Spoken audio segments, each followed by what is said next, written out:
Thank you for tuning in to Mr. Cliff's Toy Shop on today's episodes of arrivals, delays, pre-orders, and what's coming. Let's get right into it. I don't want to waste any time. Today is going to be a Super 7 episode. So jumping right into Super 7 news, let's start with some arrivals.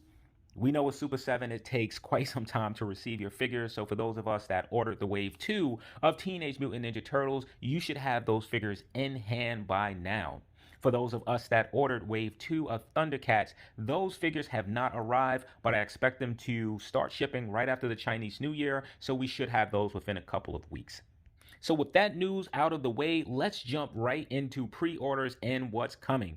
So I'm going to save some of the most exciting news for last. So I'm going to start with a property that I know nothing about. It is a band that's called Ghost or Ghost Band. So Super 7 is making an ultimate figure of, guess, one of the band members, and I must admit it looks pretty cool. I can add this to my collection, maybe squeeze it somewhere in my Conan lineup. So we see two images of pretty much the same figure, just wearing a different robe. I am not sure if both robes come included with one figure or if you have to buy two separate figures. So sliding right into Conan. How did I miss that? For those of us that ordered the Wave 1 of Conan, those figures you should have in hand as well, and I plan to do reviews on those figures. Plan to. But Super 7 has released what I believe is the Wave 2 Conan, and it's just Conan and the deity Serpent. Something is off with that Conan. I really don't like the face sculpt, and this isn't the first time that I felt this way about a Super 7 Conan figure, but I am interested in the snake deity. So jumping right into what I'm going to say is surprising news, Super 7 actually obtained the Transformers license. That in itself isn't a surprise, as they've been making reaction figures. I know they also made an oversized Optimus. You know, what exactly is an oversized Optimus? But much bigger than the reaction figures. But to my surprise, they're actually making 7-inch Ultimate figures, which sort of, I would think anyway, clashes with some of the figures Hasbro already have. So they're starting with Wave 1. We'll be getting 4 figures. Of course, Optimus Prime, as always. Starscream, but in his ghost version form. We'll be receiving an Insecticon and this character here, which I absolutely don't know of. Forgot where I was as my son just interrupted. So back to surprising news. Super 7 also has the Power Ranger license. So when I first saw this, I assumed that it was going to be for their reaction figures. But nope, they'll be doing 7-inch Power Ranger Ultimates. And it seems that the Wave 1 will be at least 4, maybe 6 figures. The Yellow Ranger, the Green Ranger, a Putty, and Goldar. Alright, so moving on to the last two properties, the ones that I am most excited about. Let's talk about the one that we did not see images for as of yet, and that's Silverhawks. Oh, I can't wait, I can't wait. And assuming that Super 7 is going to release 4 figures as they have been doing with their Ultimate line, here's whom I am assuming to see. I'm going to pick 2 good guys, 2 bad guys. So the first I'm going to pick is Quicksilver. I think if you're launching a Silverhawk line, it is important to start with the captain, the lead guy. So I feel like it's a no-brainer saying that he will be one of the 4 figures in Wave 1. The second figure, I'm sort of torn who they may pick. I know that there were twins, a brother and a sister, but I highly doubt that they're going to release. I don't know if they're going to release them two as a set. I don't know. I also know it was the Cowboy Commando, whatever his name was, but I'm going to say for the second figure is going to be Copper Kid. If Super 7 really wants this line to continue, they're going to have to be scarce on the character. So we may only get 2 characters for Wave 1, because now that I think of it, I don't remember a lot of Silverhawk characters, whether it's the good guys or villains. I feel together, maybe it was 10 or 12. I could be wrong, as I haven't seen this in 30 years.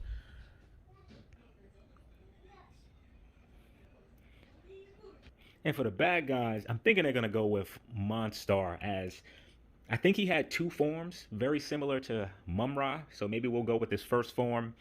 And for the second one, I would like for it to be Buzzsaw, but I'm thinking it's going to be the robotic bull. I don't remember what his name is. Hopefully I can find images of these figures. But I'm so excited. This is the first, if I'm not mistaken, Silverhawks anything, cartoon, toys, since the original one launched. Aside from comic books, I think we did have some comics maybe after.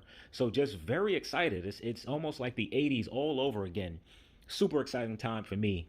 And just moving to the last bit of news would be the Thunder Tank. Whoa. So super happy that Super 7 decided to do a vehicle.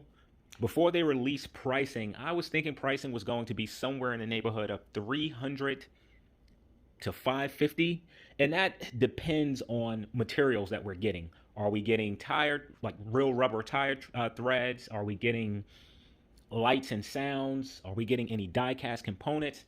At the moment, I don't know. But what I do know is the price, and the price is a whopping $450. I think I can live with that, but that's not even including shipping. This thing is going to cost nearly as much as Snake Mountain. Now, again, I don't know what the components of this thing will be, but it will be pretty large. I think it will be 27 inches tall and I think 16 inches wide. I'm going off of memory. I don't have pictures or information to go off. So if I'm incorrect about that, I'll make sure to update it. Now, I do think the price is too inflated. DC managed to give us an animated Batmobile.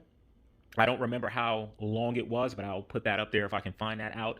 And I want to say when that first released, that was maybe $125, and this was in 2018, I think. They also did a Batwing, and I think that was for $149. These are pretty large vehicles. So for the Thunder Tank to cost 3 times that of the Batwing, it's also twice as much, nearly twice as much, as the RC Justice Batman vs. Superman Batmobile, the remote control one, which I have in my collection and is a fantastic piece. I want to say that was around let's just say 50 when that first released. That comes with rubber tires, if I'm not mistaken. It comes with lights. It comes with a cool feature to where you can put smoke in the back and the smoke actually comes out. You can put liquid in the back and smoke comes out. If I didn't mention, it also has a camera so that you can control it on your phone and you can see where the vehicle is going. The canopy is also open. I don't think the Thunder Tank is going to be more intricate than that RC vehicle, but it's almost double the price. So some collectors have already voiced their concerns, and they're not too happy about this. They are not too happy at all. But look, like anything in life, if you can't afford it, just leave it alone. So where do I stand with this? I'm a sucker. I'm going to go ahead and purchase this. I'm going to add it to my collection. I'm going to spend the $450 plus shipping, and I may mess around and get 2 of them because that's just the type of collector that I am. This is a super exciting time for me. I'm able to share the toys that I had in my childhood with my son as he's growing up. And I think that's just something that a lot of fathers dream of, being able to give their kids pieces of their childhood. So the fact that I'm able to do that, I'm just so excited. So thank you for tuning in to Mr. Cliff's Toy Shop, and I hope to see you during the next episode.